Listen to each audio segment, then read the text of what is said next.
అవతల వ్యక్తి దుర్జనుడైతే అంటే చెడ్డవాడైనా కూడా నువ్వు తిట్టకు.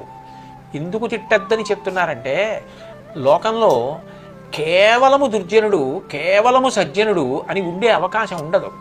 ఒక రోజు అంటే 12 గంటలు చీకటి ఉంటుంది, 12 గంటలు పగలుంటుంది. ఒక వ్యక్తి అంటే ఎంతో కొంత చెడు ఉంటుంది, ఎంతో కొంత మంచి ఉంటుంది.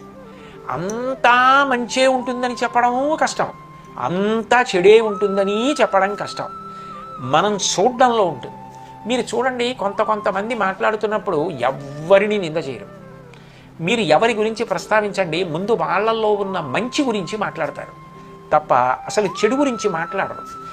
అసలు చెడు గురించి మాట్లాడడం అన్నది అలవాటు చేసుకున్నాం అనుకోండి, ఎవరి పేరెత్తినా వాళ్ళల్లో ఉన్న చెడు ముందు జ్ఞాపకానికి తెచ్చుకోవడం, ఆ చెడుని చూడడం, చెడు గురించి మాట్లాడడం, అవతల వాళ్ళని చెడ్డవాళ్ళడం అలవాటైపోయింది.